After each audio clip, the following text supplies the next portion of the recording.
Police inspector Shri એમ.પી. વાળા એલ.સી.બી. ભરૂચનાઓના માર્ગદર્શન મુજબ ઉપરોક્ત સૂચનાઓ અને ડ્રાઇવ અનુસંધાને લોકલ ક્રાઇમ બ્રાન્ચની અલગ અલગ ટીમો બનાવી પ્રોહી જુગારના કેસો શોધી કાઢવા સઘન પ્રયત્નો હાથ ધરવામાં આવેલ તે દરમિયાન આજરોજ રાત્રિના પો. ડી.એ.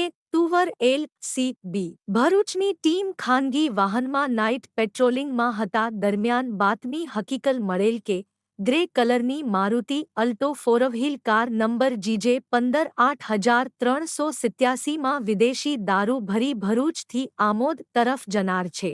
જે બાતમી આધારે એલ.સી.બી. ટીમ દ્વારા ભરૂચથી આમોદ જતા રોડ ઉપર વોચ તપાસ કરી અમદાવાદથી Mumbai bullet train project bridge નીચેથી ઉપરોક્ત નંબરની વિદેશી દારૂ ભરેલ મારુતિ અલ્ટો ફોરવ્હીલ કાર ઝડપી પાડી તેમાંથી પ્રતિબંધિત ભારતીય બનાવટની નાની મોટી બોટલ તથા બિયર ટીન મળી કુલ બોટલ નંગ 270 કિંમત રૂપિયા 10,440નો પ્રોહી જથ્થો તથા મોબાઈલ નંગ કી રૂ. 10,000 તેમજ એક ફોરવ્હીલ કાર કિંમત રૂપિયા 1,00,000 આમ કુલ કી રૂ.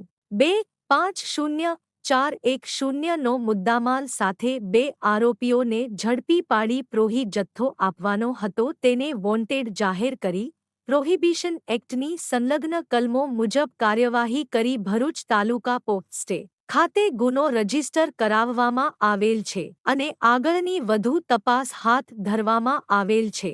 પકડાયેલ આરોપી 1. જગદીશભાઈ મનુભાઈ સોલંકી રહે નં. 205 શિવ પેલેસ જશુભાઈ આહિરના મકાનમાં ભાડેથી વેજલપુર ખેરગામ રોડ વલસાડ મૂળ રહેવાસી મલાઈ ગામ મકાન નં. 311 નવી નગરીતા ઠાસરાજી ખેડા 2. જાવેદ અબ્દુલ પટેલ રહેવાસી આમોદ પુરસા રોડ નવી નગરીતા આમોદ જી. ભરૂચ